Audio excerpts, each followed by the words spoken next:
Good evening, and thank you for staying with us as we continue to track a rapidly moving situation across Iran and the wider Gulf region. What began, for many viewers, as a single report of a strike on an airport in southwestern Iran is in fact only the latest flashpoint in a war that has now stretched across nearly 5 months, drawn in half a dozen countries, rattled global energy markets, and shows, by every measure available to us tonight, no sign of winding down. We want to take the time in this segment not simply to relay the headline, but to place it inside the fuller picture of where this conflict stands as of tonight, why this particular stretch of Iranian territory matters, and what the coming days are likely to bring. Let's start with what we can say with a reasonable degree of confidence about the reported strike in Khuzestan province. Open-source investigators, working independently of both the American and Iranian governments, have geolocated footage showing a fire at an aircraft hangar at Aghajari Airport, near the town of Omidiyeh in Khuzestan. That geolocation work placed the fire at a specific set of coordinates inside the airport perimeter and cross-referenced it against known satellite imagery of the site. This is significant, because in a conflict where both sides have strong incentives to shape the narrative, independent geolocation is one of the few tools journalists and analysts have to verify claims that neither government has officially confirmed or denied. It's worth understanding exactly what kind of facility was hit, because the name alone doesn't tell the full story. Aghajari Airport is technically a dual-use facility. It is owned by the government of Iran, but it is operated jointly by the country's Ministry of Petroleum and by military branches, including the Islamic Revolutionary Guard Corps, the Iranian Air Force, and Iran's Air Defense Force. In other words, this is not simply a commuter airstrip. It sits inside one of the country's most important oil and gas producing regions, and it doubles as a node in Iran's military aviation and air defense network. There's also a separate facility nearby, Omidiyeh Air Base, a purely military airfield also run jointly by the Iranian Air Force and the Revolutionary Guard. Given how close the two sites are to one another and how similar their names are, we would urge caution before assuming any particular piece of footage shows one and not the other. Precision matters here because misidentifying the target can distort the entire story of what was actually destroyed and why. Why would either of these installations be a target in the first place? The answer lies partly in geography and partly in the logic of this war as it has evolved since February. Khuzestan is Iran's oil heartland. It is home to a large share of the country's crude production, its refining capacity, and its export infrastructure. And it sits close to the head of the Persian Gulf, within reach of shipping lanes that are central to the global energy trade. A facility like Aghajari, which blends petroleum operations with military aviation assets, checks 2 boxes for a campaign that has increasingly focused on degrading both Iran's warfighting capacity and its ability to sustain itself economically. If the reported strike did hit military hardware stationed there, aircraft or air defense equipment, it would fit the broader pattern we have seen from the United States military in recent weeks, in which strikes are described as targeting logistics, air defense, and maritime-related infrastructure rather than population centers. Now, to be clear about what remains unconfirmed, as of tonight, Iranian state media has not released official casualty figures tied to this specific strike, and provincial authorities in Khuzestan have not issued a formal statement. That silence, or at least that lack of an official accounting, is itself worth noting for our viewers, because it has become something of a pattern in this conflict. Iran's government has, at various points, been slow to confirm damage to military sites, sometimes for operational security reasons, sometimes, critics argue, to control the domestic narrative around losses. We are not going to speculate about casualty numbers we cannot verify. What we can tell you is that this single reported strike sits inside a much larger wave of American military activity that has intensified sharply over just the past week. To understand the scale of what's happening, you have to zoom out to the full arc of this war. The United States, in coordination with Israel, announced what was described as major combat operations against Iran in late February of this year. That initial campaign involved large, coordinated strikes against Iranian military, government, and infrastructure sites, and it set off a chain of retaliation and counter-retaliation that has not meaningfully stopped since. Iran responded in the opening weeks with waves of missile and drone attacks against Israel, and it began targeting American allies and interests across the region as well. Within days, the conflict had already spread well beyond Iran's borders, drawing in Lebanon, where Israel launched a ground incursion in the south and issued sweeping evacuation orders that displaced more than 1 million people and reaching as far as Iraq, where an explosion struck the compound of the American embassy in Baghdad. By early March, the war had also become a maritime crisis. Iranian forces declared the Strait of Hormuz effectively closed, and they backed that declaration with attacks on commercial vessels attempting to pass through it. This is the narrow waterway between Iran and Oman that connects the Persian Gulf to the open ocean. And it is, by a wide margin, one of the most important choke points in the global economy. Roughly a fifth to a quarter of the world's seaborne oil and petroleum products passes through it under normal conditions, along with significant volumes of liquefied natural gas and other commodities like fertilizer and industrial gases. When Iran began attacking ships in the Strait in early March, the international shipping community responded almost immediately, with insurers, flag states, and shipping companies pulling vessels out of the area or rerouting them at enormous cost. Within about a week, monitoring groups had already recorded at least 10 attacks on ships, with several crew members killed. The economic shockwaves from that maritime disruption were immediate and severe, and they have never fully receded, even during periods when the fighting itself appeared to be easing. Brent crude, the global oil benchmark, jumped by double digits in the first days of the war and kept climbing as the Strait crisis deepened. By early March, it had already passed $100 a barrel for the first time since the aftermath of Russia's invasion of Ukraine. By the time Iran was threatening to close the strait indefinitely in response to an American ultimatum, Brent had pushed past $114. And some analysts, including strategists at major investment banks, warned that elevated prices could persist well into next year. At the most acute point of the crisis, when Gulf Arab producers were forced to slash output because they physically could not ship what they were producing, some forecasters were warning that a barrel of oil could reach $150 to $200 if the closure dragged on. The International Energy Agency, for its part, characterized the disruption as the largest the global oil market had ever experienced, language that international energy officials do not use lightly. For ordinary people, far from the battlefield, that translated into very tangible pain at the pump. In the United States, average gasoline prices climbed by close to $1 a gallon within a matter of weeks, pushing toward the $4 mark in parts of the country. Analysts who track fuel markets warned at the time that prices would be slow to come back down even once the fighting eased, because rebuilding shipping confidence in a contested waterway takes far longer than losing it. Beyond the United States, countries far from the Gulf entirely, including in Southeast Asia, reported fuel shortages and panic buying as global supply chains strained under the weight of the disruption. Economists began drawing comparisons to the oil shocks of the 1970s, warning of a heightened risk of stagflation, that difficult combination of slowing growth and rising prices, spreading well beyond the Middle East.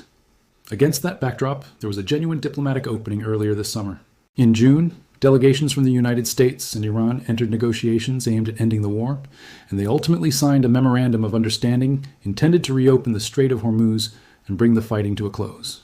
For a brief period, oil prices actually began sliding back toward pre-war levels, and there was cautious optimism in this region and in global markets that the worst of the crisis might be behind us. That optimism has proven premature.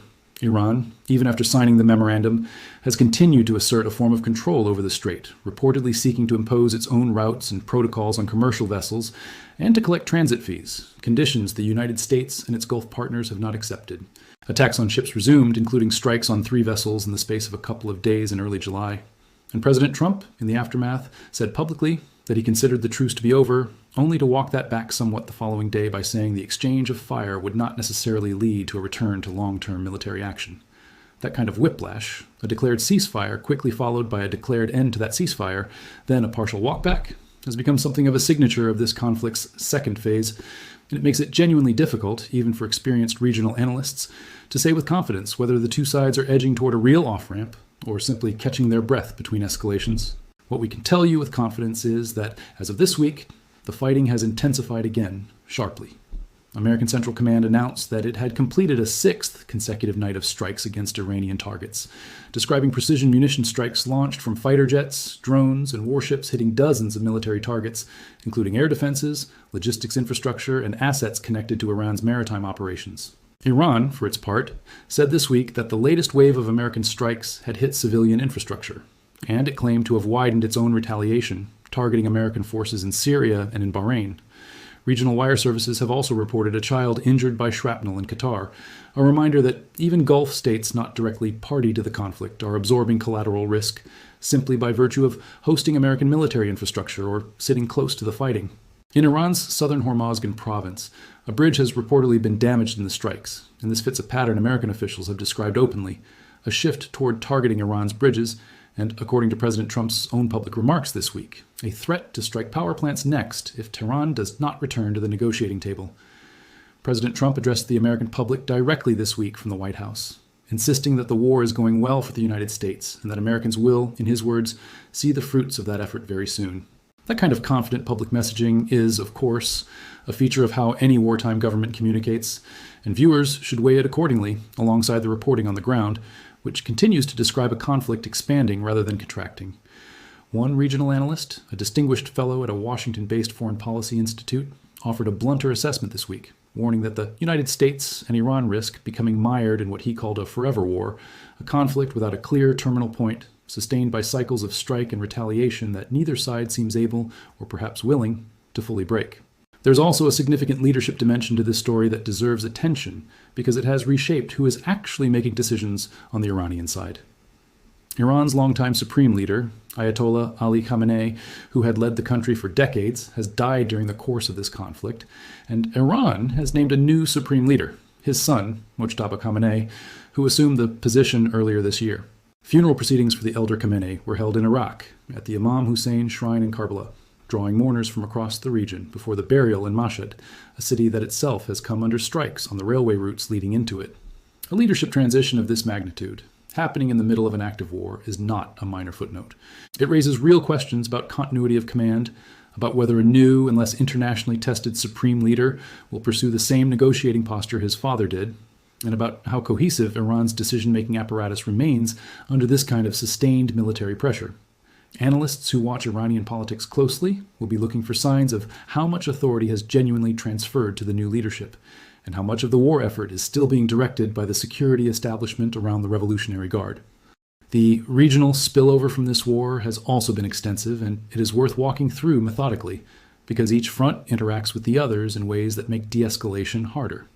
In Lebanon, the Israeli ground operation in the south, launched in the opening weeks of the war, pushed toward the Litani River, an echo of Israeli military operations in that same territory going back to the 1980s. Hezbollah, Iran's most significant regional proxy, has been drawn deeply into the fighting, and strikes attributed to the group, or its affiliates, have reportedly reached as far as a British Royal Air Force base on Cyprus, illustrating how a conflict that started as a bilateral confrontation between the United States, Israel, and Iran has, in practice, become a genuinely multinational one.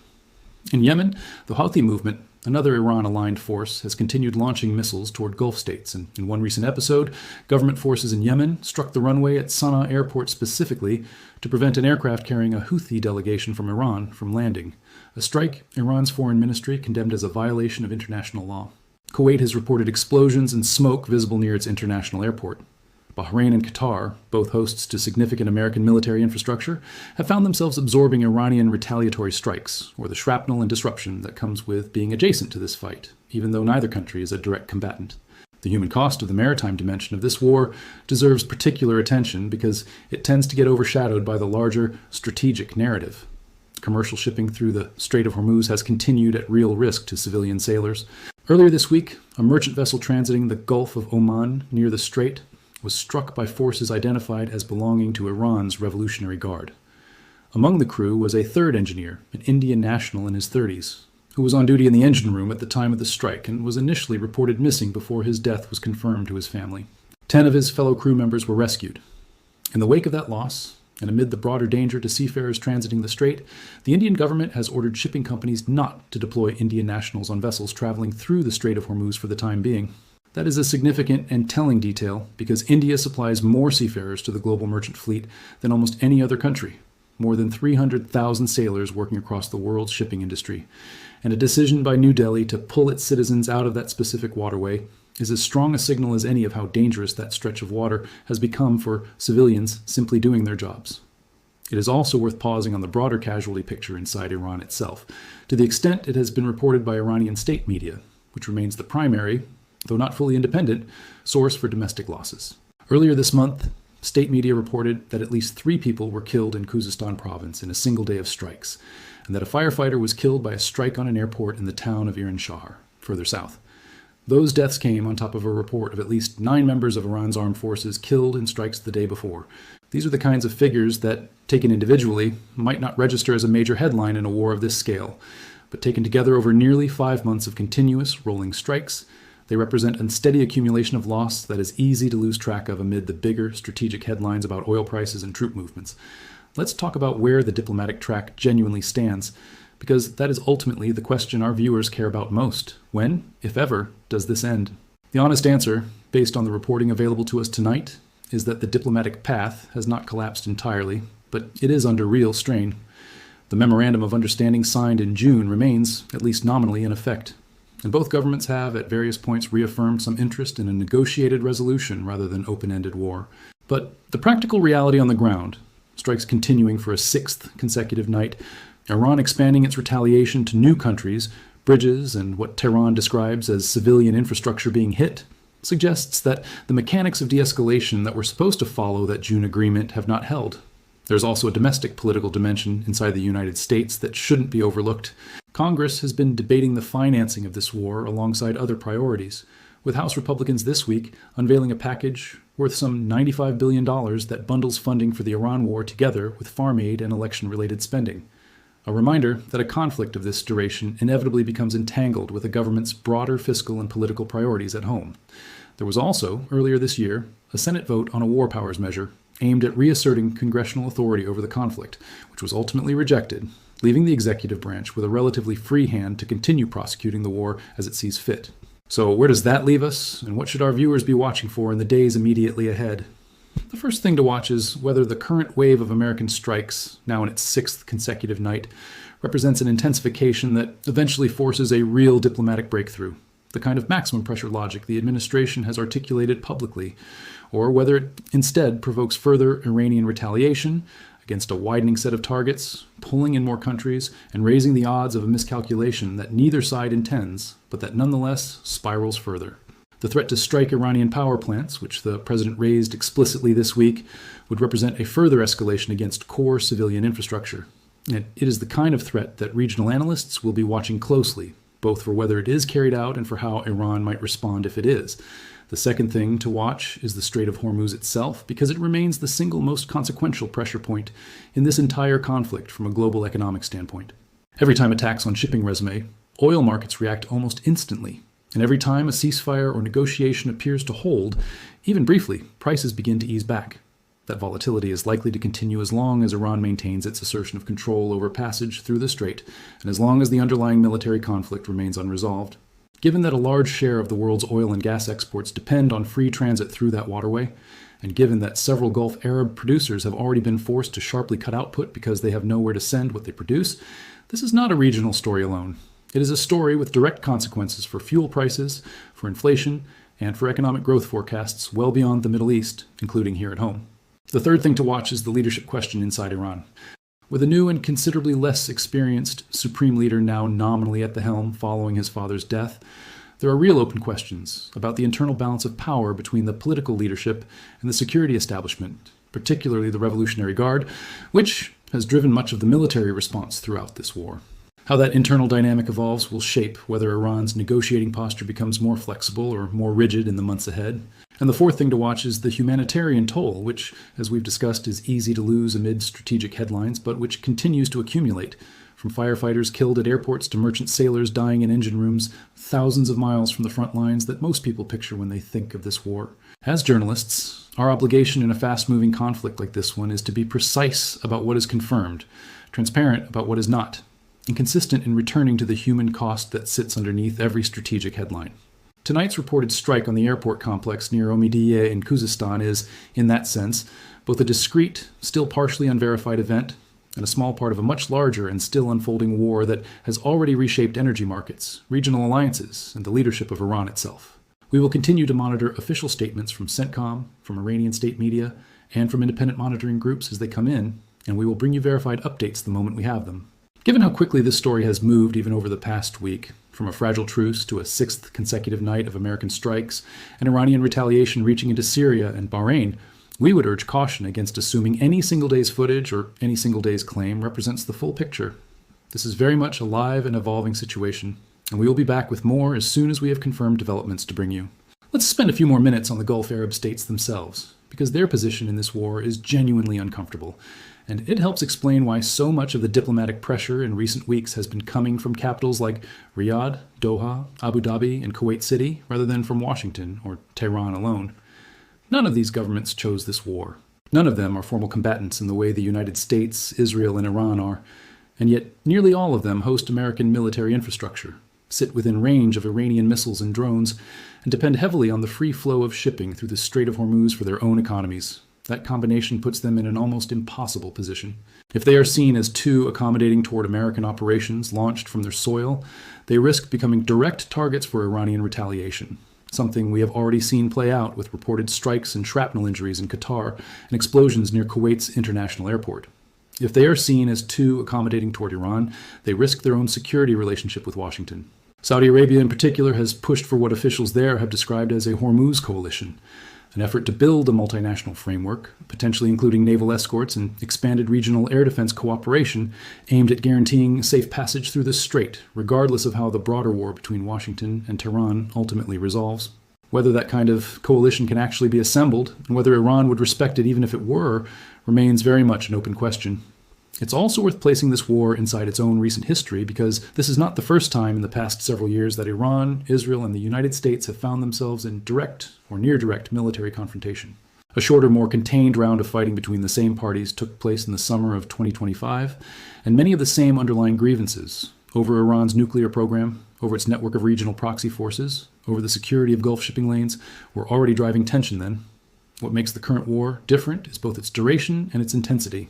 Where the 2025 episode was measured in days, this conflict, dating back to the announcement of major combat operations in late February, has now stretched across nearly 5 months through multiple attempted ceasefires, a change in Iran's supreme leadership, and a fundamental reordering of global energy markets. That duration matters enormously, because wars that drag on past the initial shock tend to develop their own institutional momentum.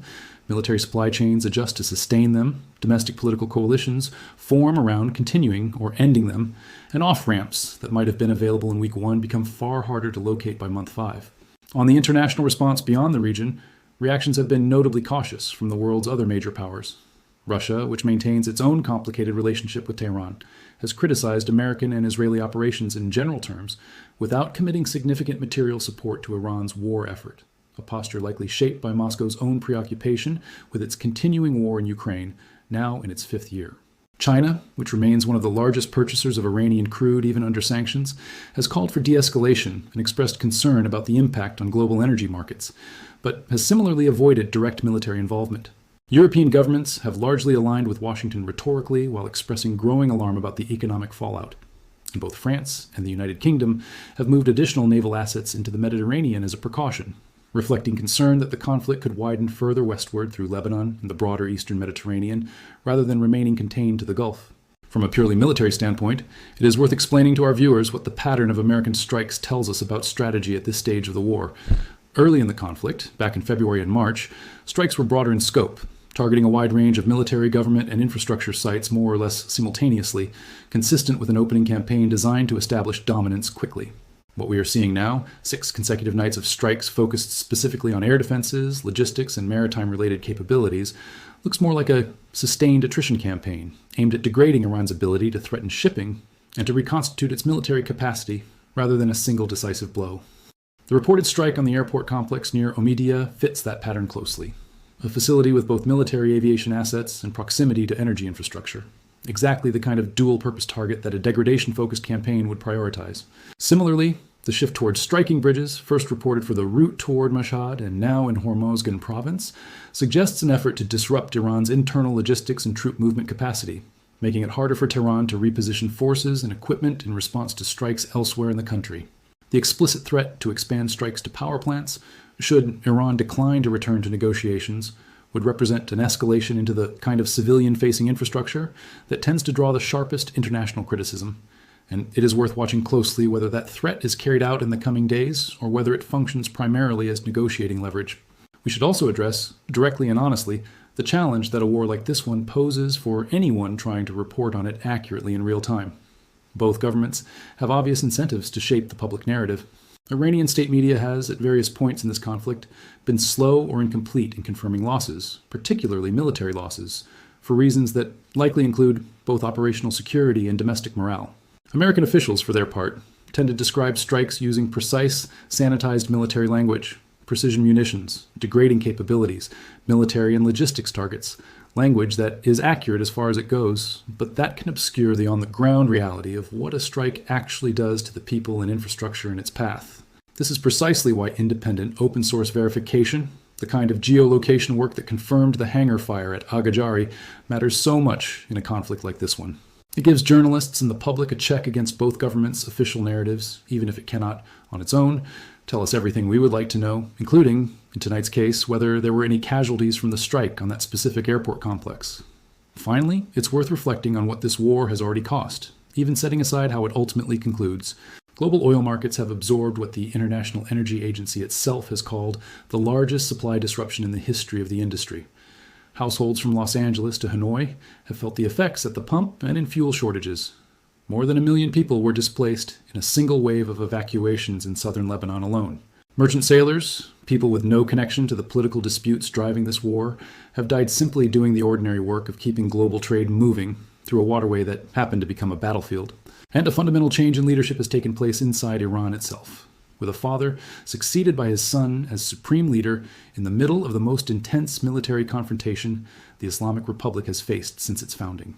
Whatever comes next, whether the current wave of strikes forces a genuine return to the negotiating table, or whether it instead triggers the kind of open-ended forever war that regional analysts are now warning about openly, the consequences of the past 5 months are already deeply embedded in the region's politics, its economy, and the lives of millions of people who never had a say in how this conflict began. That is where things stand tonight on the Iran conflict. We will take a short break, and when we return, we will turn to the diplomatic response from Gulf Arab states and what their governments are saying, on the record, about the risk of this war spreading further into their own territory.